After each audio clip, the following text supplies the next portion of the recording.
செலுத்துகிறோம்ப்பா. எங்க கூட பேசுங்கப்பா. நீங்க பேசுறதுக்கு எங்க செவிகள நாங்க இந்த நேரத்துல திறந்து கொடுக்குறோம்ப்பா. உங்க நாமம் மாத்திரம் மகிமைப்படட்டும். இங்க கேட்கிற ஒவ்வொருத்தரையும் உங்க கரத்துல அர்ப்பணிக்கிறோம். இனிமே கேட்கப் போற ஒவ்வொருத்தரையும் உங்க கையில கொடுக்குறோம்ப்பா. நீங்க பேசுங்க, நாங்க கேட்கிறோம். எல்லாவற்றையும் உங்க கரத்துல அர்ப்பணித்து ஜெபிக்கிறோம். இயேசு கிறிஸ்துவினுடைய பரிசுத்த நாமத்தில் ஜெபிக்கிறோம். ஜீவனுள்ள நல்ல பிதாவே. ஆமென். Praise the lord. எப்படி இருக்கீங்க எல்லாரும்? எப்படி போச்சு? நம்ம போன வாரம் பார்த்தோம், ஆல்டர் எப்படி பில்ட் பண்றது அப்படின்னு பார்த்தோம். நம்ம லைஃப்ல இருக்க ஒவ்வொரு விஷயத்துலயும் நம்ம எப்படி ஆல்டர் பில்ட் பண்றோம், பலிபீடத்தை நம்ம எப்படி கட்டுறோம் அப்படின்னு சொல்லி பார்த்தோம். எவ்வளோ ஒரு மோசமான சூழ்நிலையா இருந்தாலும், அந்த இடத்துல போய் ஆண்டவருக்கு ஒரு பலிபீடத்தை நம்ம போட்டுட்டோம் அப்படின்னா, எல்லாமே மாறிடும் அப்படின்னு சொல்லிட்டு பார்த்தோம். இந்த வாரம் நம்ம வந்து ஆண்டு கொள்ளுதல் அதை பத்தி நம்ம பார்க்க போறோம். நம்ம ரொம்ப நாளா அந்த இஸ்ரவேல் ஜனங்களோட ஜேர்னி பார்த்துட்டு இருந்தோம். லாஸ்ட்டா நம்ம எதுல முடிச்சோம் அப்படின்னா, அந்த இஸ்ரவேல் ஜனங்கள் அந்த கானான் தேசத்த சுதந்தரிக்கிறத நம்ம பார்த்தோம். இல்ல, அழகா வந்து உள்ள வந்துட்டாங்க. நிலத்தெல்லாம் பங்கிட்டு குடுத்தாங்க. காலேபுக்கு நல்ல பங்கு கிடைச்சது. சூப்பரா போய் செட்டில் ஆயிட்டாங்க.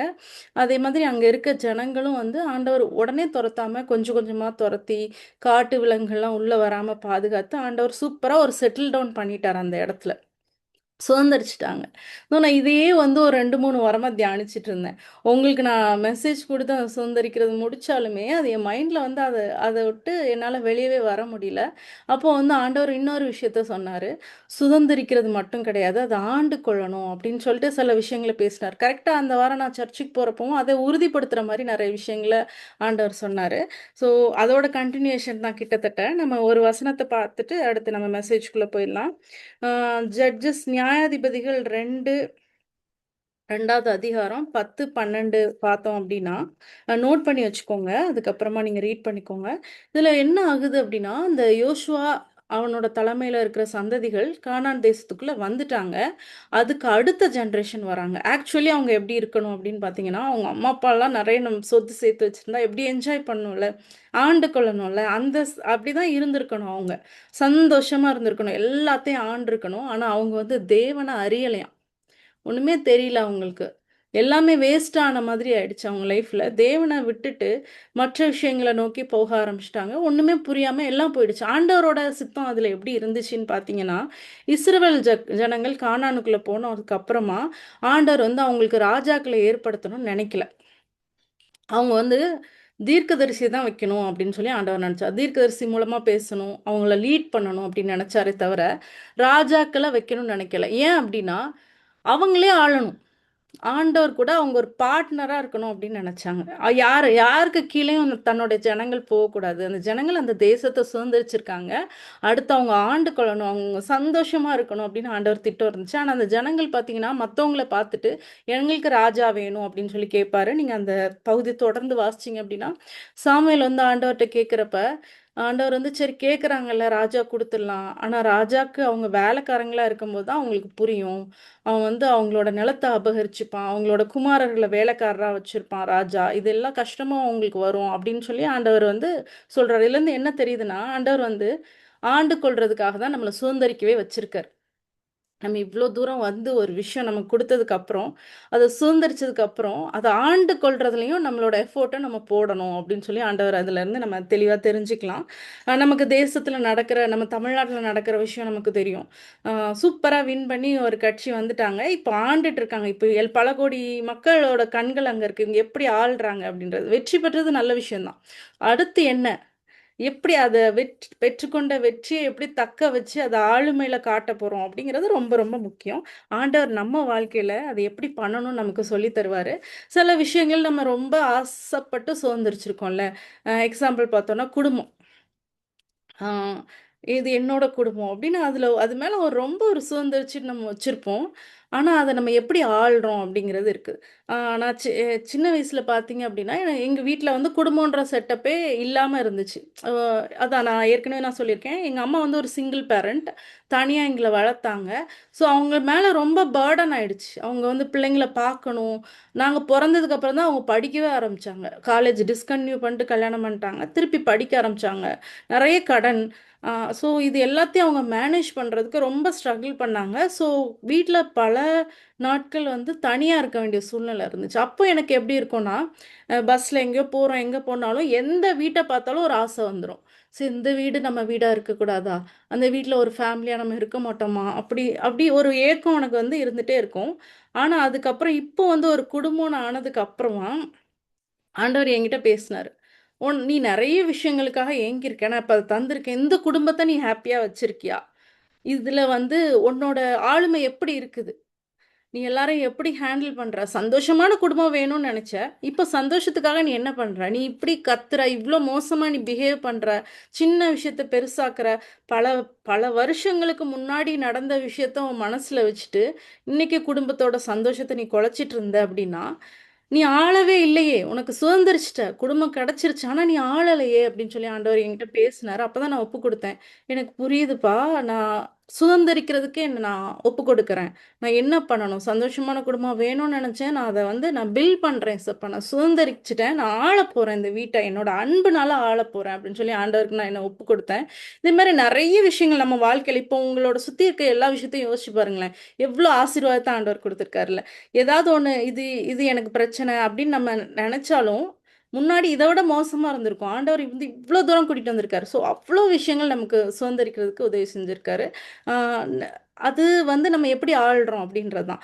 ஸோ நான் காலேஜ் முடிச்சுட்டு நானும் ராஜு என்னோட ஃப்ரெண்டும் இருந்தோம்.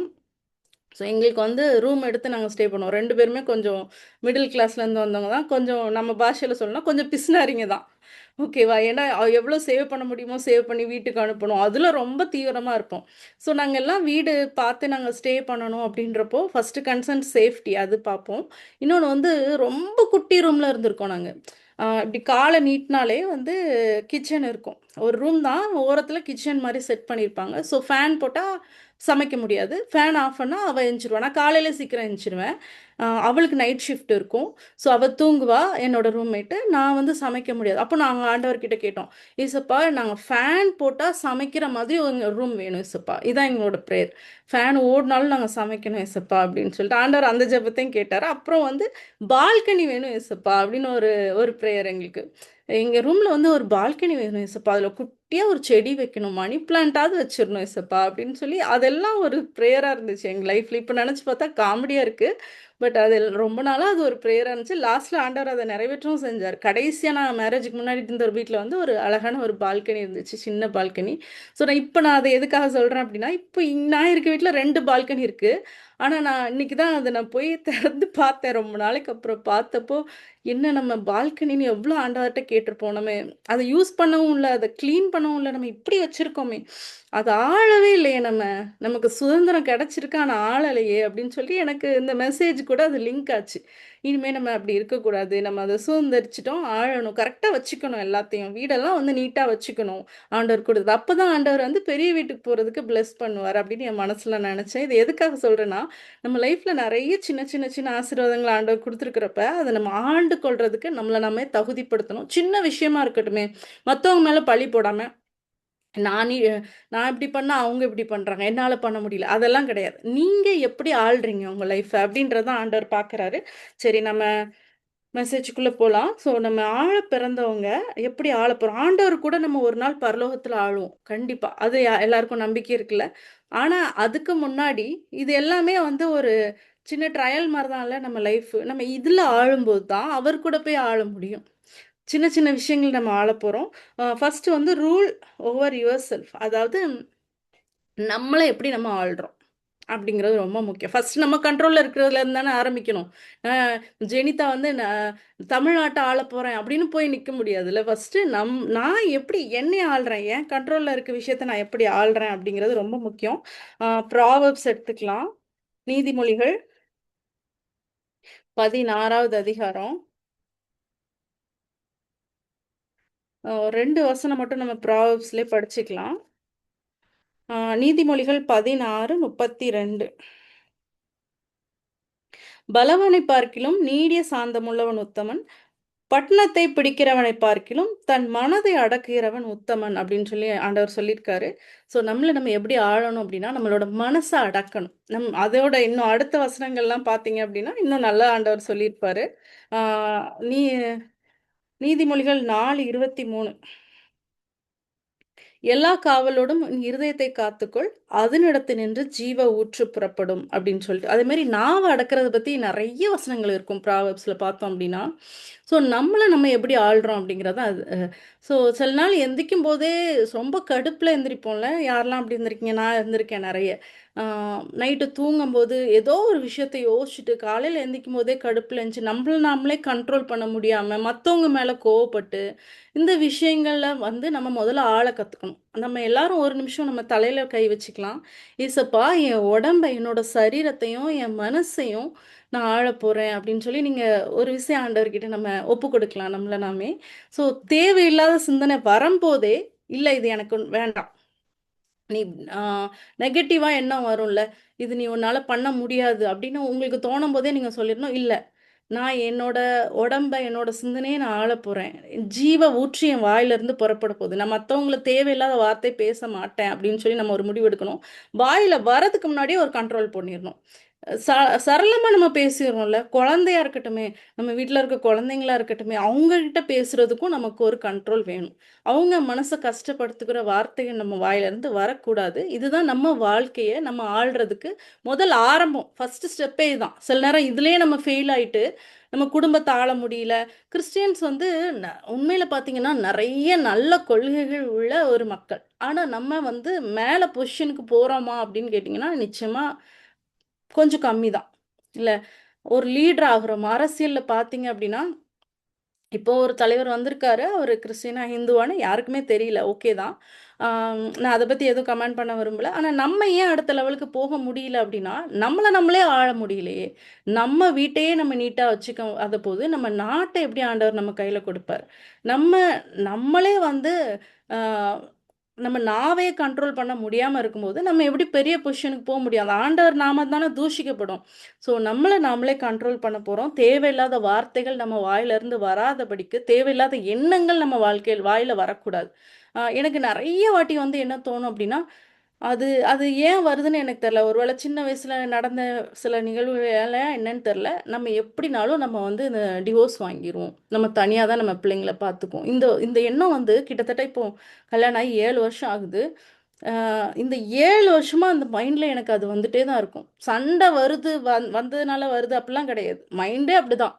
ஓகே, நம்ம நம்ம பிள்ளைய தனியா தான் பார்க்கணும். நம்ம என்ன பண்றது? அடுத்து என்ன பண்றது? அது அது வந்து அந்த அந்த எண்ணத்தன்லருந்து நான் வெளிய வரதுக்கு நான் ரொம்ப ஆண்டவர்கிட்ட போராடியிருக்கேன். ஏசப்பா, ம் நான் ஆண்டவர்ட்ட கேட்ட விஷயத்த சொல்றேன். ஏசப்பா, நீங்க என் கூட இருக்கீங்கல்ல, அதே மாரி என் ஹஸ்பண்டும் என் கூட இருக்கணும். அந்த மாதிரி எனக்கு ஒரு எண்ணத்த குடுங்க. அவர்ல உங்கள நீங்க வெளிப்படுத்தி காட்டுங்க. அப்பதான் என்னால நேசிக்க முடியும். சில விஷயத்தினால என்னால நேசிக்க முடியல. என் அப்பா அப்படி இருந்ததுனால, அந்த பிளேஸ்ல நான் அவர வச்சு பார்க்கறதுனால, என்னால அதுக்குள்ள கொண்டு வர முடியல. எங்க அம்மா எப்படி தனியா எங்கள வளர்த்தாங்களோ, அதே மாரி நான் என் பிள்ளைய வளர்க்கணும்னு நான் யோசிக்கிறேன். இந்த மோசமான எண்ணத்திலிருந்து எனக்கு விடுதலை கொடுங்க இயேசப்பா, அப்படின்னு சொல்லி நான் ஆண்டவர்கிட்ட ஜெபிச்சேன். ஆண்டவரே, நான் ஆளப் போறேன். என் குடும்பத்த நானும் என் கணவரும் சேர்ந்து ஆளப் போறோம். எங்களுக்கு உதவி செய்யுங்க அப்படின்னு சொல்லி நெறைய நான் ஜெபத்தோட தான் இந்த மெசேஜ நான் எடுக்கிறேன். நான் இத ஏன் உங்களுக்கு சொல்றேன் அப்படின்னா, உங்களோட வாய் நிமித்தமா உங்க குடும்பத்த நீங்க அழிக்கலாம். எ அது எனக்கு தெரியாது. அது உங்களுக்கும் ஆண்டவருக்கும் உள்ளது. அந்த மாரி விஷயங்கள். ஓகே, இந்த விஷயம் பேசுனா பிரச்சனை வருது. ஓகே, இத நம்ம எடுக்கக்கூடாது. இது பல வருஷத்துக்கு முன்னாடி நடந்த ஒரு விஷயம். இது இவங்களோட கேரக்டர். இவங்க பாவம் பலவீனமா இருப்பாங்கல்ல. நமக்கு மட்டும் தான் பலவீனம் இருக்குமா? நம்ம வீட்ல இருக்க நம்ம ஹஸ்பண்டுக்கும் பலவீனம் இருக்கும். நம்ம மாமியாருக்கு பலவீனம் இருக்கும். நம்ம மருமகளுக்கு பலவீனம் இருக்கும். ஓகே, இது அவங்களுக்கு தெரியல. ஒழுங்கா சமைக்க தெரியல. இந்த விஷயத்துல தப்பு பண்றாங்க தான். ஆ இதுல அறிவில்லாம இருக்காங்க தான். But okay. நான் என் வாய கண்ட்ரோல் பண்ண போறேன். அவங்கள வந்து ஆண்டவர் பார்த்துக்குவாரு. அவங்களுக்கு ஆண்டவர் சொல்லிக் குடுப்பாரு. ஒரு இடத்துல ஒரு ஞானத்த குடுப்பாரு. ஆனா என் வாய நான் கண்ட்ரோல் பண்ண போறேன் அப்படின்னு நம்மள நாமளே ரூல் பண்ணணும். நம்மளோட சரீரத்த ரூல் பண்ணணும். இது வந்து மத்தவங்களுக்காக நம்ம பண்ணல. இது நமக்காக நம்ம பண்றது தான். ஏன் நான் சொல்றேன் அப்படின்னா, ஆ ஒரு கண்ட்ரோல் கொண்டு வந்துட்டோம்னா, ஆண்டவரோட கிரியைய நம்ம சரீரத்துல பார்க்க முடியும். இது வந்து நெறைய விஷயம் இப்போ இது நான் வந்து வாயோட கண்ட்ரோல பார்த்துருக்கேன். இது நெறைய ஃபுட் கண்ட்ரோலர் இருக்கட்டும். உங்களுக்கு தெரியும் உங்க உடம்பு வந்து வீக் ஆயிட்டே போகுது. இத நீங்க பண்ணணும் அப்படின்னு சில நாள் நெறைய நாள் நெனைக்கிறீங்க. நான் நைட்டு லேட்டா படுக்கக்கூடாது, ஃபோன் நோண்டக்கூடாது, காலைல நான் சீக்கிரம் எந்திரிக்கணும், நான் வாக்கிங் போணும், நான் மோசமான சாப்பாடுகள சாப்பிடக்கூடாது, ஜங்க் ஃபுட்லாம் நான் அவாய்ட் பண்ணணும்னு நெனைக்கிறோம். ஆனா பண்ண முடியல. அத முதல்ல ஸ்டார்ட் பண்ணலாம் நம்ம. எனக்கு வந்து என் பிள்ளைங்கள கூட்டிட்டு வெளிய போணும்னு ரொம்ப ஆசை. எல்லா இடத்துக்கும் போணும் அப்படின்னு. ஆனா எனக்கு வாரம் ஃபுல்லா வேல இருக்கும். வீக்கெண்ட் போலான்னு பிளான் பண்ணா என்னால முடியாது. அவங்கள இப்போ என் சின்ன பொண்ண தூக்கிட்டு என்னால கொஞ்ச நேரம் கூட என்னால நடக்க முடியல. அப்பதான் நான் யோசிச்சேன், ஏதோ ஒண்ணு நம்ம உடம்ப வந்து நம்ம இது பண்றோம் அப்படின்னு சொல்லிட்டு, நான் இப்போ கொஞ்சம் ஓரளவு ரெகுலர் பண்ணிட்டேன். அப்போ எனக்கு ஒரு நல்ல வித்தியாசம் தெரிஞ்சது. ஓகே, என் உடம்ப நான் ஆளுகை செஞ்சா தான் நான் சுதந்திரிக்க முடியும். என் குடும்பத்தோட சந்தோஷத்துல நான் பங்கெடுக்க முடியும் அப்படின்னு சொல்லிட்டு ஒரு ஸ்டெப் எடுத்து வச்சுட்டு தான் நான் இந்த மெசேஜ் எடுக்கிறேன். ஸோ உங்களுக்கு யாராவது இந்த மாரி எண்ணம் இருக்கு அப்படின்னா, என் உடம்ப நான் பார்த்துக்கணும், என்னைய நான் பார்த்துக்கணுன்ற எண்ணம் உங்களுக்கு இருந்துச்சு அப்படின்னா, நீங்க அத இன்னைக்கே ஸ்டார்ட் பண்ணிருங்க. நாளைக்கு நாளைக்கு நம்ம போட்டே இருந்தோம்னா, நம்மள நாமளே ரூல் பண்ண முடியாம போயிரும். சரி, அடுத்தது வந்து ரூல் ஓவர், நான் ஃபாஸ்ட்டாவே போறேன். ரூல் ஓவர் சின் அப்படின்னு சொல்லிட்டு, இதுல வந்து ஆண்டவர் வந்து அ ஆதியாகமம் 4:7ல பார்த்தோம் அப்படின்னா, "நீ நன்மை செய்தால் மேன்மை இல்லையோ?" காயின பத்தி ஆண்டவர் சொல்றாரு. "நீ நன்மை செய்யாதிருந்தால் பாவம் வாசற்படியில் படுத்திருக்கும். அவன் ஆசை உன்னை பற்றியிருக்கும். நீ அவனை ஆண்டு கொள்வாய்." அப்படின்னு சொல்லியிருக்கு. அதாவது இந்த பாவம் வந்து நம்மள மேற்கொள்ளணும்னு ரொம்ப ஆசைப்படுமாம். ஆனா நம்ம வந்து அத ஆண்டு கொள்ளணும் அப்படின்னு சொல்லியிருக்கு. அதாவது ரூல் ஓவர் சின். சின் வந்து வேண்டாம் அப்படின்னு சொல்லி நமக்கு ஒதுக்க தெரிஞ்சிருக்கணும். ஆம், இவங்களுக்கு மெசேஜ் பண்ணக்கூடாது. இந்த தேவையில்லாத வார்த்தை நம்ம வாயிலிருந்து வரக்கூடாது. இவங்ககிட்ட இந்த மாரி பேசக்கூடாது அப்படின்னு நம்ம நெனைப்போம். ஆனா என்ன பண்றது? நான் தனியா இருக்கேனே, அதனால நான் பேசிட்டேன் அவங்க கிட்ட அப்படி. ஆ எனக்கு இது இல்ல. எனக்கு எந்த இடத்துலயும் அன்பு கிடைக்கல. இப்போலாம் பார்த்தீங்கன்னா அதான். எனக்கு எந்த இடத்துலயும் அன்பு கிடைக்கல. அவங்க கிட்ட இருந்து அன்பு கிடைச்சது. அதனால நான் போயிட்டேன்.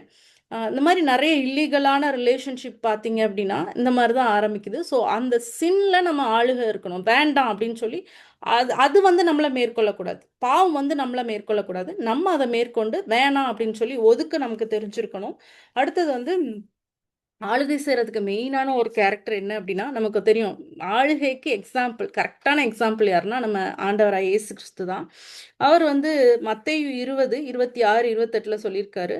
ஒருவன் வந்து கிரேட்டா இருக்கணும். பெரியவனா இருக்கணும்னா, அவன் ஊழியக்காரனா இருக்கணும். லீடரா இருக்கணும்னா, அவன் வந்து வேலைக்காரனா இருக்கணும் அப்படின்னு சொல்லி ஆண்டவர் சொல்லியிருக்காரு. நம்ம சபையிலயோ, இல்ல நம்ம வீட்லயோ, நம்ம ஆளணும்னு நெனைச்சோம் அப்படின்னா, அடுத்த லெவல் போணும்னு நெனைச்சோம்னா, ஃபர்ஸ்ட் ரூலே என்ன அப்படின்னா, வேலைக்காரனா இருக்கணும் அப்படிங்கிறது தான். இது நமக்கு அக்செப்ட் பண்ண கஷ்டமா இருந்தாலும், நம்மள நம்ம எவ்ளோ தாழ்த்துறோமோ, ஆண்டவர் அவ்ளோ உயர்த்துவாரு.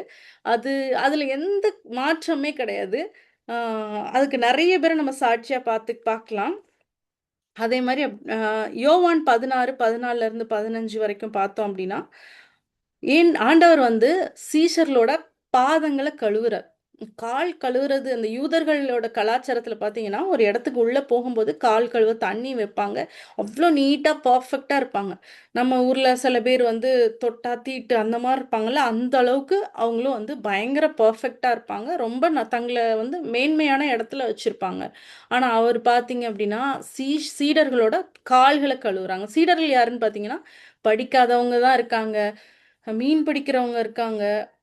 டாக்ஸ் கலெக்டர் இருக்காங்க. எல்லா விதமான க்ரவுடு இருக்கும். நம்ம ஊர்ல கேஸ்ட் சிஸ்டம் இருக்குல்ல, அதே மாரி யோசிச்சுக்கோங்க. உங்க மனசுல நீங்க இவங்க மோசமானவங்க அப்படின்னு நெனச்சிருப்பீங்கல்ல, அவங்களோட கால்கள நம்ம கழுவுவோமா? அவங்கள பார்த்தாலே அருவருப்பா, ஐய! அப்படின்னு இருக்கும். அவங்க ஆனா ஆண்டவர் வந்து அத பண்ணாரு.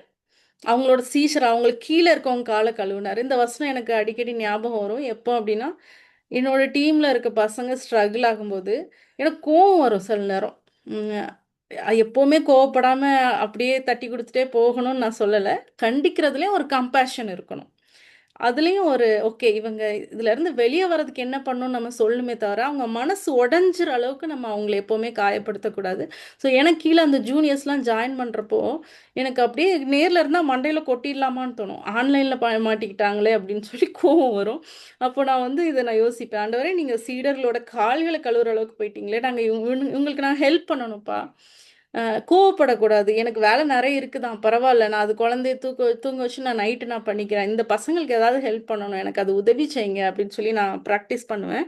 ஸோ நம்ம அப்படி யோசிக்கிறப்போ, ஆண்டவர் எப்படி மரித்தார், உயிரோடு எழுந்தார். இப்போ நம்ம எல்லாரும் உலகத்துல எவ்ளோ ஜனங்களுக்கு அவர் ஆளுகை செய்றார்ல. ஸோ சர்வன்ட்டா இருந்தா தான் ஆளுகை செய்ய முடியும். அதிகாரத்துல யாரையும் யாரும் மாத்த முடியாதுங்க. ஆ இப்போ ஹஸ்பண்ட் வந்து ஒய்ஃப பத்தி ஜோக்லாம் நெறைய பண்றாங்கல்ல. ஐயோ! அவ ஆடிருவா. இப்படி பண்ணா அவ பண்ணிருவா. அப்படியெல்லாம் சொல்றப்போ, ஓகே இப்படி இருந்தா தான் உங்க ஹஸ்பண்ட்லாம் கேட்பாங்க போல அப்படின்னு நான் நெறைய நாள் ட்ரை பண்ணியிருக்கேன். ஆனா அது நமக்கு செட்டும் ஆகல. நான் சொல்றேன், அன்பால மட்டும் தான் மத்தவங்கள ஆள முடியுங்க. ஒரு வீட்டுக்கு நீங்க ராணியா இருக்கணும்னு நெனச்சீங்க, நெறைய பேர் லேடீஸா தான் இருக்கீங்க. ஸோ நான் சொல்றேன், ஒரு ராணியா இருக்கணும் அப்படின்னு நீங்க நெனச்சீங்கன்னா, நீங்க அன்பா இருங்க. முடிஞ்சுது. அதோட அவ்வளோ பேரும் அவுட்டு. நீங்க தான் ஆள போறீங்க உங்க வீட்டையும் சரி, உங்களோட எல்லா விஷயங்கள்லயும் நீங்க ஆளுகை பண்ண போறீங்க. எப்போ அப்டின்னா, நம்ம அன்பா இருக்கும்போது, நம்மள நம்மளே தாழ்த்தும்போது, நம்ம வந்து சர்வன்ட்டா இருந்தா தான் லீடரா ஆக முடியும் அப்டின்னு சொல்லிட்டு இருக்குது. அது ஜெனிசிஸ் 1:28 நான் இந்த வசனத்த தான் ஃபர்ஸ்ட் வாசிக்கணும்னு நெனச்சேன், மறந்துட்டேன்.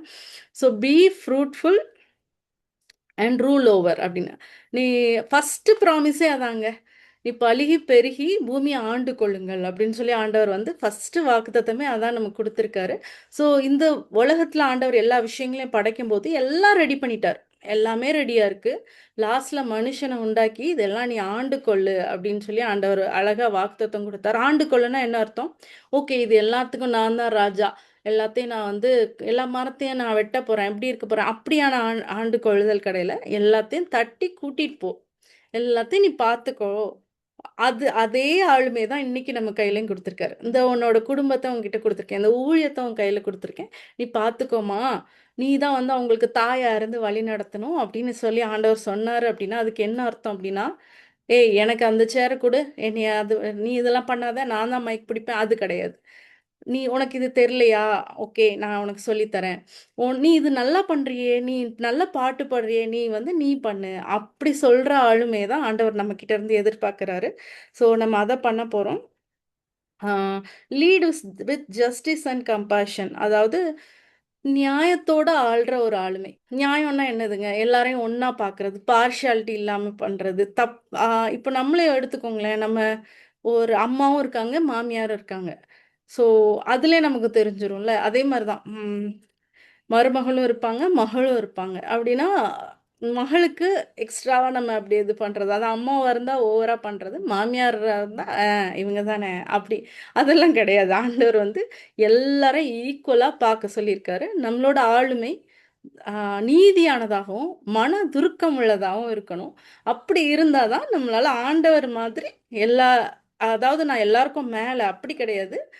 அநேகர நம்மள நோக்கி இழுக்க முடியும். ஊழியம் செய்றது ஓகே, நல்ல விஷயம். நான் இப்போ நம்ம அதுதான் பண்ணிட்டு இருக்கோம். ஓகே. ஆனா நம்மள தேடி வருவாங்கங்க. நம்ம இப்படியெல்லாம் இருந்தோம் அப்படின்னா, ஆ நம்ம ஊழியம் செய்றத தவிர, நம்ம ஸ்டேஜ்ல நின்னாலே மக்கள்லாம் வந்துருவாங்க. நம்ம பேசுற நம்மள பார்த்தாலே ஜீசஸ பார்ப்பாங்க. இதெல்லாம் நம்ம பண்ணோம் அப்படின்னா. ஸோ நம்மளோட ஆளுகை நீதி உள்ளதாகவும், மனதுருக்கமாக இருக்கணும். லாஸ்ட் ஒண்ணே ஒண்ணு நான் சொல்லி முடிச்சுக்கிறேன். Stay under God's authority. நம்மளோட ஆளுகை வந்து ஆண்டவரோட அதிகாரத்துக்கு கீழ இருக்கணும். இதுதான் ரொம்ப முக்கியமான பாயிண்ட்டு. ஸோ நான் இத உலக பிரகாரமாவே இப்ப எல்லாம் பார்த்தீங்க அப்படின்னா, பேரண்டிங் எல்லாமே பார்த்தீங்கன்னா, பிள்ளைங்கள அடிக்கக்கூடாது, அன்பா தான் பேசணும். இதெல்லாம் உலக பிரகாரமாவே வந்துருச்சு. அப்படிதானே? இப்ப நம்ம கிறிஸ்டியானிட்டில மட்டும் கிடையாது. எல்லாம் அன்பா இருக்கணும்னு பேச ஆரம்பிச்சுட்டாங்க. நமக்கு இன்னொரு ஸ்பெஷாலிட்டி இருக்கு. ஆளுகை செய்றதுலயே. அது என்னன்னா, ஆண்டவரோட அதிகாரத்துக்கு கீழ ஆளுகை செய்றது அப்படிங்கிறது. ஒரே ஒரு வசனத்த வாசிச்சு நம்ம முடிச்சிடலாம். 2 சாமுவேல் 23:2. ஆம்.